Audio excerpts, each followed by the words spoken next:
તો આ છે ઓફિશિયલ સીઝન લીલવાની કચોરીની, અને આવામાં લીલવાની કચોરી તો બનાવવી જ પડે. પણ ઘણા બધાની એવી પ્રોબ્લેમ્સ આવતી હોય છે કે કચોરી ઢીલી પડી જાય છે, ફરસાણ જેવી ક્રિસ્પી નથી બનતી અને માવો ઢીલો પડી જાય છે. તો આ બધી ટિપ્સ એન્ડ ટ્રીક આજે હું તમારી જોડે વિડીયોમાં શેર કરવાની છું.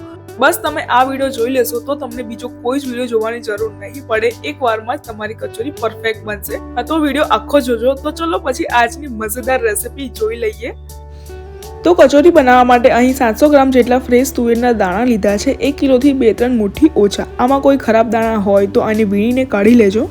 અને પછી આમાં 3 મોટી ચમચી જેટલું પાણી રેડીશું. ખાલી તુવેર પાણીથી કોટ થઈ જવી જોઈએ, અને આવું કરવાથી તુવેરના દાણા સરસ પીસાય છે અને આનાથી કચોરીનો માવો છૂટો નથી પડતો. તો આ છે ટીપ નંબર 1. તુવેરના દાણાને એક મોટા મિક્સર જારમાં લઈ લઈશું. આમાં મેં 2 મોટા લીલા મરચાં કાપીને એડ કર્યા છે. આમાં તમે આદુ અને લસણ પણ એડ કરી શકો છો. આપણે આને પલ્સ મોડમાં જ પીસવાનું છે, કન્ટિન્યુ નથી પીસવાની, અને વચ્ચે વચ્ચે ચેક પણ કરતા રહેવાનું છે. ફાઇન પેસ્ટ નથી રાખવાની, બસ આવી અધકચરી જ રાખવાની છે. અને હવે આનો મસાલો બનાવી લઈએ. એક નોનસ્ટિક પેનમાં 3 મોટી ચમચી તેલ લઈશું. આ માવામાં થોડું તેલ વધારે જાય છે. તેલ ગરમ થાય પછી આમાં મેં અડધી ચમચી જીરું અને 1 મોટી ચમચી તલ એડ કર્યા છે.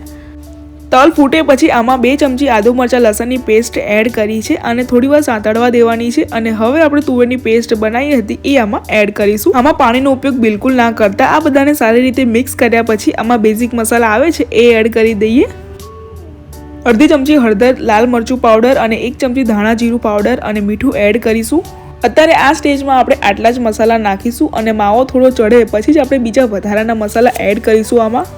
અને આ માવો બનાવવા માટે આવું નોનસ્ટિક પેન જ લેજો, જેથી માવો નીચે ચોંટી ના જાય. આમાં મેં હિંગ નાખવાનું ભૂલી ગઈ હતી તો એ એડ કરી દઈશું. અને હવે આ માવામાં નાના ટુકડા કાજુ અને દ્રાક્ષના નાખીશું. આનાથી કચોરીનો ટેસ્ટ બહુ જ સરસ આવે છે. અડધી ચમચી ખાંડ અને લીંબુનો રસ નાખીશું. પછી 1/4 ટીસ્પૂન મરી પાવડર અને 1 ચમચી વરિયાળીનો પાવડર નાખીને આ બધાને આપણે સારી રીતે હલાવી લઈશું.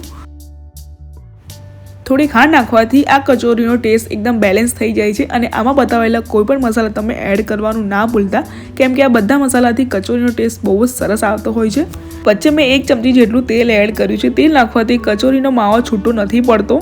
અને પછી આમાં મેં 1/4 કપ જેટલું ફ્રેશ નારિયેળનું છીણ એડ કર્યું છે. તમે ફ્રેશ ઓર રેડીમેડ કોપરાની છીણ આવે છે એ પણ લઈ શકો છો. આનાથી કચોરીમાં એક ફ્રેશ ટેસ્ટ આવે છે. અને હવે એક સિક્રેટ મસાલો આ સ્ટેજમાં આપણે એડ કરવાનો છે. આ છે કચોરીનો સ્પેશિયલ મસાલો.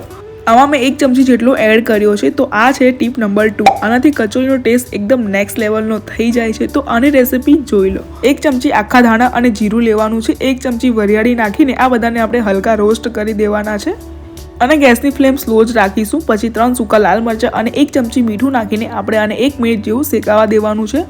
આ મસાલો ઠંડો થાય એટલે આને અધકચરા પીસી નાખજો. કચોરી થોડી સ્પાઇસી હોય તો જ સારી લાગે છે. અને હવે આ માવામાં મેં અડધી ચમચી આમચૂર પાવડર નાખ્યો છે. બસ હવે આ માવાને સારી રીતે કૂક થવા દેવાનું છે.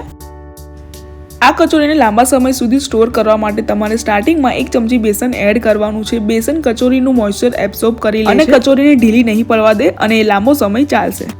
આનો કલર ચેન્જ થવો જોઈએ. તમે અહીં જોઈ શકો છો આ ચડ્યા પછી આનો કલર એકદમ બદલાઈ ગયો છે.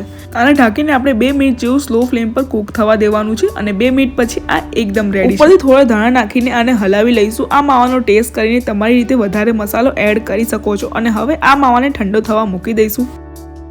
ત્યાં સુધી આપણે કચોરીનો લોટ બાંધી લઈએ. તો આના માટે મેં એક તાસરામાં 2 કપ મેદો લીધો છે. તમે અહીં 1 કપ મેદો અને 1 કપ ઘઉં પણ લઈ શકો છો.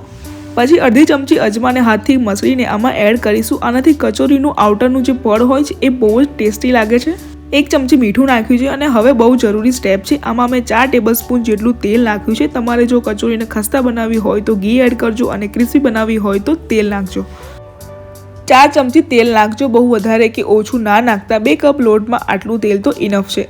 પછી બધાને સારી રીતે મિક્સ કરી લેવાનું છે. બધો લોટ તેલથી સારી રીતે કોટ થઈ જવો જોઈએ, અને આવું મુઠ્ઠીભરનું મોણ થવું જોઈએ. આમાં હવે થોડું થોડું પાણી નાખતા જઈને લોટ બાંધી લેવાનો છે. બહુ ઢીલો પણ નહીં અને બહુ કઠણ પણ નહીં એવો રાખવાનો છે.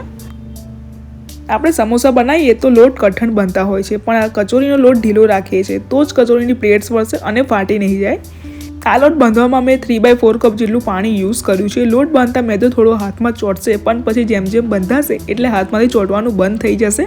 થોડું તેલ લગાવીને આને 1-2 મિનિટ જેવું સારી રીતે ગૂંધવાનો છે. આ જો આટલો ઢીલો રાખવાનો છે, દબાવતા આંગળી અંદર જતી રહેવી જોઈએ. અને હવે આને ઢાંકી દઈશું 20 મિનિટ માટે. રેસ્ટ આપવો આને બહુ જરૂરી છે, તો જ આ કચોરી સારી ફૂલશે. ત્યાં સુધી આપણે કચોરીના માવાના બોલ્સ બનાવી લઈએ. અને હવે આ માવો ઠંડો પણ થઈ ગયો છે. આવી 1 ટેબલસ્પૂનની ચમચી આવે છે, એમાં માવો ભરીને સરખી સાઈઝના બોલ્સ બનાવી લઈશું. એક સરખું માપ રાખજો, નહીં તો કચોરી અનઇવન શેપની બનશે અને દેખાવામાં સારી નહીં લાગે. હંમેશા માવો ઠંડો થાય પછી જ કચોરી બનાવજો. અને આવા બોલ્સ બનાવીને આને સાઈડમાં મૂકી દઈશું. આટલા માવાના 20 થી 21 બોલ બન્યા છે મારા. આ લોટ પ્રમાણે એકદમ સરખા થઈ રહેશે. બધા કચોરીના બોલ્સ બની ગયા છે. હવે 20 મિનિટ પછી આ લોટને બીજી વાર કેળવી લઈશું અને આવો સ્ટ્રેચી થવો જોઈએ. આમાંથી એક નાની સાઈઝનો લુવો લઈશું.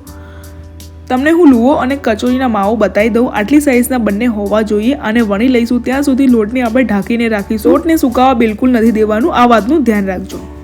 હવે કચોરી માટે આપણે મીડિયમ સાઇઝની પૂરી વણી લઈએ. અને પૂરીને વચ્ચેથી જાડી રાખજો અને કિનારીથી પતલી રહેવી જોઈએ. હવે મીડિયમ સાઇઝની પૂરી થાય એટલે કચોરીના માવાને વચ્ચે મૂકીને આવી પ્લેટ્સ વાળી લઈશું. તમારાથી આવી પરફેક્ટ પ્લેટ ના વળે તો પણ કંઈ વાંધો નહીં. તમે અહીં કિનારી પર પાણી લગાવીને પણ પ્લેટ્સ વાળી શકો છો. આપણે આને ગોળ શેપ જ રાખવાની છે. અને આવી રીતે કોર્નરથી નીચેના ભાગને દબાવતા જઈને ધીમેથી વધારાના લોટને કાઢી લઈશું. અહીં તમારા નખ વધારે ના હોય એનું ધ્યાન રાખજો, નહીં તો નખ કચોરીને વાગશે અને એનું કાણું પડી જાય છે. હવે ઉપરના ભાગમાં પાણી લગાવીને કચોરીને સીલ કરી દઈશું. અને આવી રીતે બાકીની ફર્સ્ટ બેચની 6 થી 7 કચોરી મેં બનાવી લીધી છે. હવે તેલ ગરમ થવા મૂકી દઈશું. એકદમ ફરસાણવાળા જેવી ક્રિસ્પી કચોરી તમારે પણ બનાવી હોય તો હવેના વિડીયોના આ પાર્ટને ધ્યાનથી જોજો. તેલને વધારે ગરમ થવા નથી દેવાનું. એક નાના લોટના ટુકડાને નાખીને ચેક કરીશું. આવા ઝીણા બબલ્સ આવે એટલે આ તેલ રેડી. કચોરીને આમાં ધીમેથી મૂકી દઈશું. જો આવા ઝીણા બબલ્સ આવવા જોઈએ. એકદમ ગરમ તેલમાં કચોરી નાખશો તો જલ્દીથી ફ્રાય થઈ જશે. ગેસની ફ્લેમ સ્લો રાખજો. 1 મિનિટ જેવું અને છોડી દેજો. બિલકુલ હલાવતા નહીં. 1 મિનિટ પછી અને ચમચીની મદદથી હલાવજો. માર્કેટ જેવી ક્રિસ્પી કચોરી કરવી હોય તો આને એકદમ સ્લો ફ્લેમ પર જ આને ફ્રાય કરજો. વચ્ચે વચ્ચે કચોરીને ઝારાથી હલાવીશું અને ફ્રાય થતા 10 મિનિટ જેવું થઈ જશે. બસ હવે આ સહેજ ગોલ્ડન બ્રાઉન થવા આવે એટલે આને કાઢી લઈશું. વધારે બ્રાઉન ના થવા દેતા.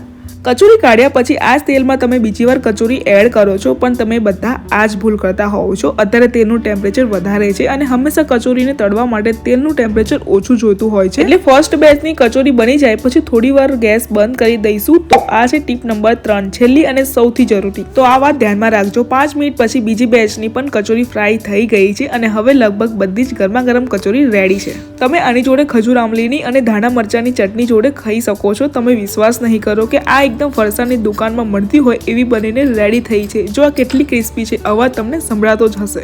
આ હું તમને તોડીને બતાવું. વાવ, અંદરથી મસ્ત સોફ્ટ અને બહારથી ક્રિસ્પી છે. જોતા જ ખાવાનું મન થઈ જાય એવી બની છે. તો હું આ ખાઈ લઉં. ત્યાં સુધી તમને આ વિડીયો ગમ્યો હોય તો મારી ચેનલને સબસ્ક્રાઇબ જરૂરથી કરી દેજો, જેથી આવા નવા વિડીયો તમારી પાસે આવતા રહે. Till then, by.